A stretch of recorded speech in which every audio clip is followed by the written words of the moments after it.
Olá, queridos e queridas! Vamos dar continuidade então ao nosso curso A Pregação que Faz a Diferença dentro do assunto Desafios de um Pregador.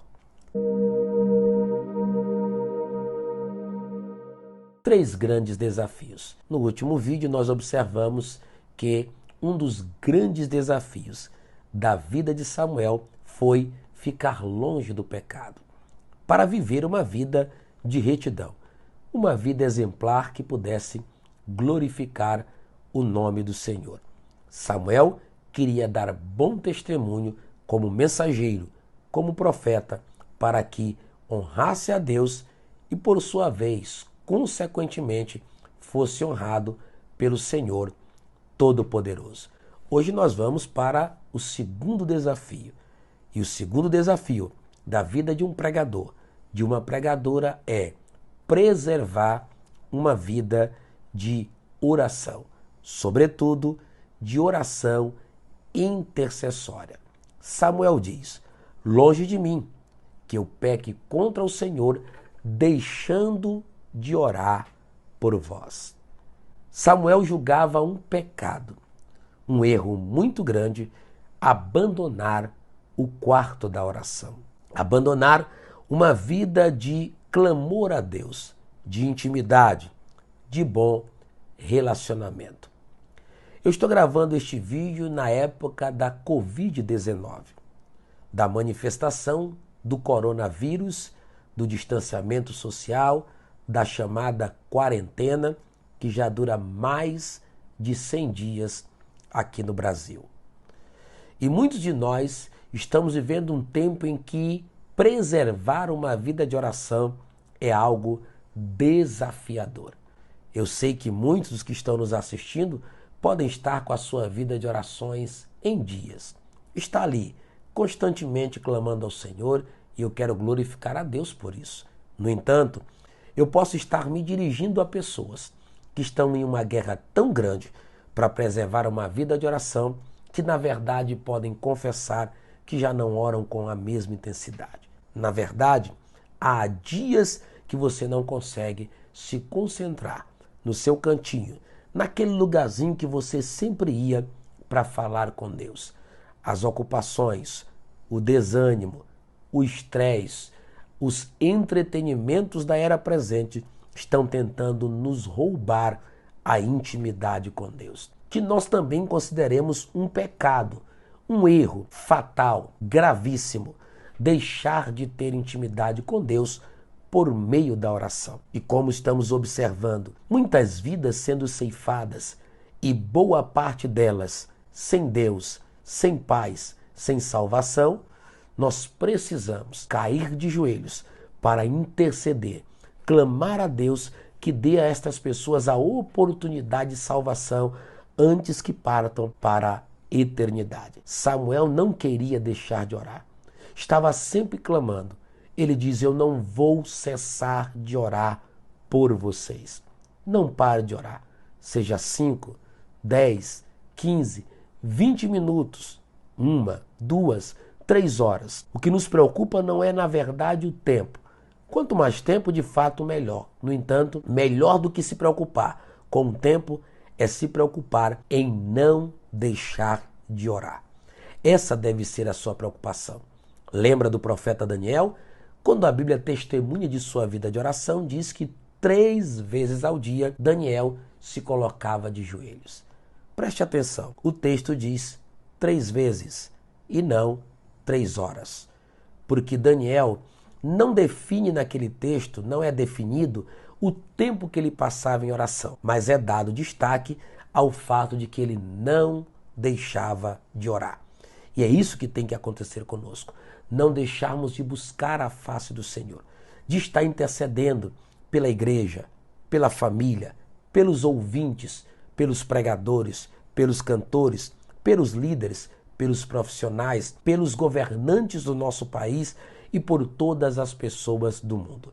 Paulo exorta a Timóteo dizendo: exorto-te antes de tudo que se faça súplicas, orações, intercessões e ações de graças em favor de todos os homens, para que tenhamos uma vida quieta e sossegada diante de Deus, o qual deseja que todos os homens sejam salvos e cheguem ao pleno conhecimento da verdade. Como pregadores e pregadoras, nós somos convidados a viver diante de Deus intercedendo por pessoas, chorando, clamando. E talvez você pergunte, mas pastor Max, eu não tenho tempo porque tenho que orar por mim, pela minha família, pela minha casa. Ore por outras famílias, ore por outras pessoas, porque enquanto você cuida e zela por pessoas em suas orações, Deus também vai cuidar e vai zelar pela sua vida. Daqui a pouco eu vou ler um texto, mas antes que eu leia, sob orientação do Espírito Santo, eu quero declarar neste vídeo, no curso A Pregação que Faz a Diferença, a restauração da sua vida de oração. Declarar que Deus te dará forças, mesmo sem palavras. Terminando este vídeo, se ajoelhe, fique na presença de Deus e diga a Ele que você quer se transformar em um guerreiro, em uma guerreira de oração, em alguém que esteja pronto a agonizar, a chorar por vidas que necessitam de que você esteja de joelhos diante da presença de Deus. Você sabia que a sua oração pode livrar pessoas da morte? Que a sua oração pode trazer salvação às vidas? Você sabia que muitos pregadores e pregadoras tiveram sucesso ao longo da história porque, além de se prepararem para pregar, eram fiéis intercessores? E depois que oravam pelo povo em suas casas, quando tinham oportunidade de apresentar a mensagem, pregar a palavra, o efeito era tão impactante porque Deus honrava as orações feitas no lugar secreto. Nós vamos aqui refletir na vida de um servo de Deus no Novo Testamento, do qual Paulo dá testemunho de como se dava a sua vida de oração. Em Colossenses, no capítulo de número 4, abra sua Bíblia comigo, 4 de Colossenses, a partir do versículo de número 12. Vamos ver o que diz o texto sagrado. Colossenses 4:12 está escrito assim: Saúda-vos Epáfras, que é dos vossos, servo de Cristo, combatendo sempre por vós em orações, para que vos conserveis firmes, perfeitos e consumados em toda a vontade de Deus. Pois eu lhe dou testemunho de que ele tem grande zelo por vós e pelos que estão em Laodiceia e pelos que estão em Hierápolis. Que texto extraordinário. Que texto fascinante. Paulo está testemunhando de um dos cooperadores de sua época. Seu nome é Epáfras. Ele era dos vossos, ou seja, alguém que estava ali para somar. Ao dizer que Epáfras era um dos vossos, Paulo está dizendo, ele é alguém em quem vocês possam confiar. Mas também Paulo diz que ele era servo, e servo de Cristo de fato. E Paulo vai mostrar como Epáfras define a oração. Porque Paulo diz, este está combatendo sempre por vós em orações.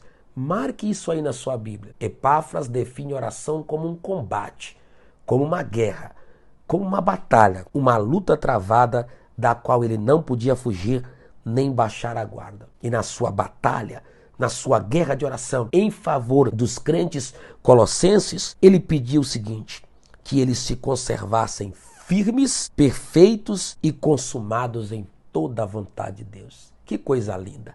Orando pela firmeza dos crentes, orando pela perfeição, pelo aperfeiçoamento dos crentes e orando para que a vontade de Deus prevaleça sobre a vida daqueles que tinham ouvido o Evangelho e crido na mensagem de salvação em Cristo Jesus. Não pode estar desvinculado da vida de um pregador e de uma pregadora uma vida de oração intercessória. Ao passo que você prepara a sua mensagem, mas também ora para que ela tenha efeito e cause impacto no coração dos seus ouvintes, Deus honrará isso. E você vai ver que a sua pregação não é uma pregação apenas para causar êxtase, não é uma pregação apenas para impressionar pessoas, mas, sobretudo, a pregação que faz a diferença porque tem objetivos, a edificação dos salvos, ou seja, Como é lindo pregadores e pregadoras, após terminarem de apresentar as suas mensagens, ouvirem os cristãos salvos dizerem: hoje, mais uma vez, eu ouvi a voz de Deus. Deus falou comigo e eu entendi o que Deus falou. Então, se preocupe com a edificação dos salvos, mas também se preocupe com a salvação dos perdidos. É muito bom, depois da sua mensagem, ou você, ou o pastor, ou o oficiante do culto fazer o convite e as pessoas se levantarem, atendendo ao impacto da sua pregação que foi preparada no quarto da oração. Mas também que a sua pregação seja para a glória de Deus.